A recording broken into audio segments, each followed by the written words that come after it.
আসসালামু আলাইকুম। আমি একটি প্যানে বেগুনগুলো ভেজে নিচ্ছি ভালো করে, হলুদ দিয়ে লবণ দিয়ে তেলে ভালো করে ভেজে নেব। আমার ভাজা প্রায় হয়ে গেছে।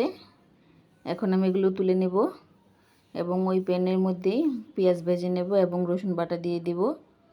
একটু পানি দিয়ে দিব, হলুদের ফাঁকি, মরিচের ফাঁকি, ধনে ফাঁকি, লবণ দিয়ে দেব, দিয়ে মশলাগুলো ভালো করে কষিয়ে নেব।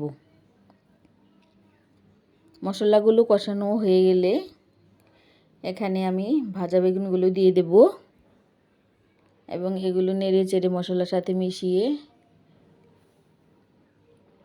নিব এবং ইলিশ মাছ দিয়ে দেব। ইলিশ মাছের চাকগুলো দিয়ে দিয়েছি।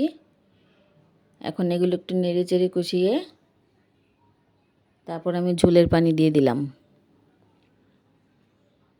আমার ঝোল দেওয়া হয়ে গেছে। এখন নেড়ে চেড়ে একটু ঢেকে রাখবো। কিছুক্ষণ পরে চলে আসলাম এবং কাঁচামরিচ কেটে দিয়ে দিলাম। তরকারিটা বলক উঠে গেছে, নেড়ে দিচ্ছি এবং এটাকে আবার একটু ঢেকে দেব। কিছুক্ষণ পরে আবার চলে আসলাম, আবার নাড়া দিয়ে দিচ্ছি।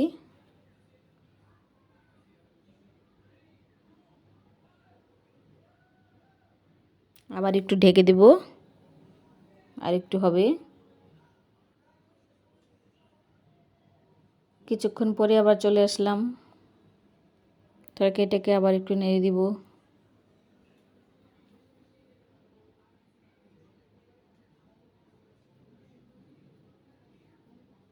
আবার একটু ঢেকে দেব।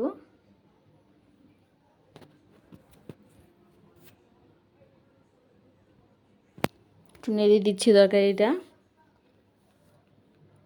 বেগুনের তরকারি রান্না করতে সময় লাগে না। আমার তরকারি রান্না হয়ে গেছে। এখন আমি একটি বাটিতে পরিবেশন করে নিয়েছি। সবাই ভালো থাকবেন। খোদা হাফেজ।